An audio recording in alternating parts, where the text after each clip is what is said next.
So, kumusta mga ka-Watcha friends at saka mga ka-Watcha finds? Galing ako Japan Surplus at nakuha ko ito. Ito yung tinatawag nating Majorica or Mallorca Pearl. This is a high-end,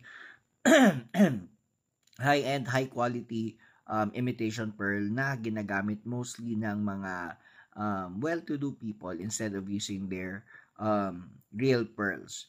Now, as to why, mamaya ko na-explain, pero una, titingnan natin kung paano malalaman kung Mallorca or Majorica pearl yung gamit mo or nakuha mong pearl compared sa totoong pearl. Okay? Now, unang-una, these are glass pearls. So, dahil sa glass pearls ito, may kabigatan. Ay, mahininig nyo, di ba? May konting tunog. So, aakalain mo at first na totoong pearl. Di ba? Ayan. Pero, sa totoo lang, glass ito. At may konting bigat compared sa mga plastic pearls. And, pag nakita mo to sa totoo, aakalain mong totoong pearl. Ito, ginaya nila yung Baroque, yung South Sea Baroque. Kung nakakita na kayo ng South Sea Baroque, almost ganito ang itsura. The difference with freshwater pearl is, ang freshwater pearl, may mga grid lines. Yung mga low quality na Baroque ha, may grid lines sa mga dulo-dulo at halatang halata. Now ito, nang ginawa nila is to mimic a South Sea Baroque pearl. So makikita mo may konting ridges, may konting bumps, at saka may konting may konting waves, may konting nicks para to create that Baroque pearl. Okay?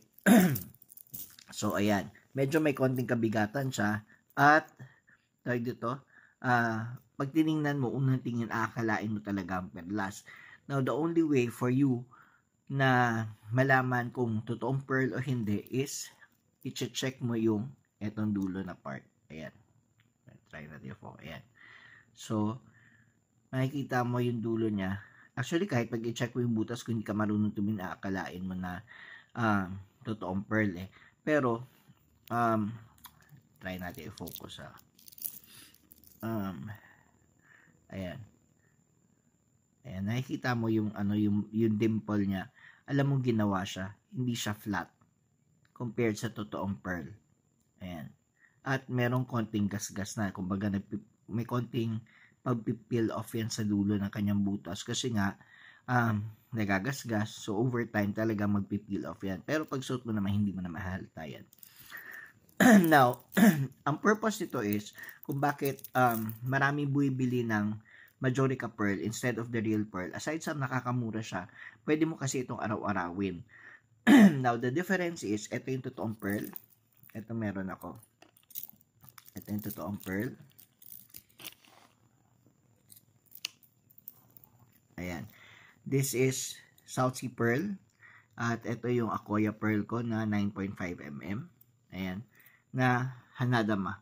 Ito, may overtone ng pink, hindi na natin mapakita sa camera, pero kung may araw, pwede natin or may better lighting, mapakita natin. Pero sa atin, for the sake of learning, ito yung in comparison sa totoong pearl. Ayan, ito yung totoong pearl. These are Akoyas. Ayan. So, although hindi natin makakompare yung kulay kasi iba yung overtone nito, pero most pearls are ganito, medyo may pagka creamy white, medyo may pagka beige, even yung mga South Sea. Now, ito talagang pag nakita mo, akalain talaga totoong pearl. 'Di ba? Ayan. Ayan. Now, the difference is, ito kung bakit ang mga tao bumibili pa rin ng imitation pearl as to compared sa mga totoong pearl. Aside sa mas mahal talaga ang totoong pearl, ito kasi pwede mong araw-arawin. Ito hindi.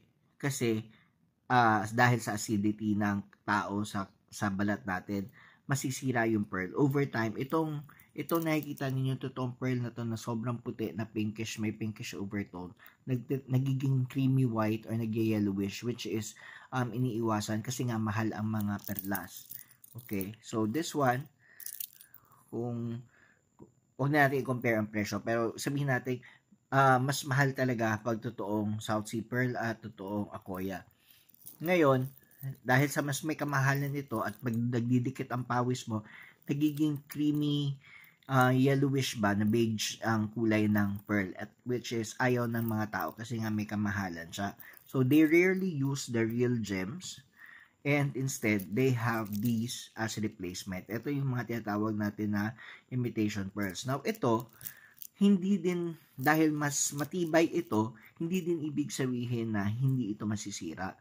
The difference lang is, ito, habang hindi, although yung iba pwede na maidikit sa skin, wag lang matagal. Ang difference lang din kasi nito, hindi naman ito nagiging creamy white or yellowish over time dahil sa kakasuot, dahil sa acidity ng pawis natin. Pero ito naman, ang nangyayari nito, kung masyado kang acidic, over time dahil sa pagpapawis, nagbabakbak ito at nagpipeel off, natatanggal yung coating niya. So doon mo malalaman na peke. Pero kung maingat na maingat ka, this will last you a long time. Lalo na pag sinusuot mo siya over t-shirt or over a turtleneck, talagang maglalast ito. Hindi siya tawag dito magpipeel off. Now this one, these are real, maputing-maputi, pero hindi naman kasi may creamy white version ito eh. Mas higher value lang kasi yung white, or yung mas whiter ang pearl. Pero ito nga, over time, pag suot mo na suot dahil sa oil ng body mo, sa acidic perspiration mo, at mga perfume or oils na ilalagay mo sa katawan mo, this tends to be creamy at bumapangit. So, yung mga may kaya, they don't usually wear their pearls on a day-to-day basis. They use the imitation pearls. Okay? Now, ito naman yung tinatawag nating high-end imitation. Kasi, ayan, itong lock na ito, kahit sabihin natin na gold-plated ito, usually pag nickel ang ginagamit, over time, nangingitim. Ayan. Dapat nangingitim itong likod, which is hindi nangyayari dito kahit matagal na, kasi these are most likely gold-filled or gold-gilded na mga bakal. Okay? Kasi meron din siyang weight for such hardware. May konting bigat siya. So ito, mag-fade din naman to over time, pero mas matagal kasi nga gilded siya, or gold filled siya, as to compare sa yung gold plated. Now malalaman mo naman siya na gold filled or gold plated kasi most of the time ganito talaga yung mga vintage items, yung may mga lines. Ayan. Yun talaga yung markings. Kahit wala siyang yan yung signs, although wala siyang mga markings. So ito over time will really last. Kahit yung mga spacers nito, may substantial weight eh. And makikita mo yung detalye. Ayan. Wala din siyang fading. So, malalaman mo na high quality na imitation jewelry ito. Ito yung ginagamit pang araw-araw at saka meron siyang marking dito. CJ, if I'm not mistaken. Hindi lang klaro. May CJ dyan. So, yun ang rason kung bakit yung iba gumagamit ng fake jewelry, fake pearls specifically, para pwede nilang araw-arawin na hindi masisira itong mga totoong perlas nila. Ayan. So, yun lang. Sana may natutunan tayo. And yes, medyo may bigat ang totoong pearl, pero usually pag glass pearls, medyo talagang mas may kabigatan compared sa real pearl. Almost the same, pero mas mabigat pa rin talaga ang glass pearl. Mafe-feel mo siya, mabigat siya. Dahil nga glass siya. So, yun lang. Sana may natutunan tayo. Like and share, and sana mag-subscribe tayo. Yun lang. Salamat.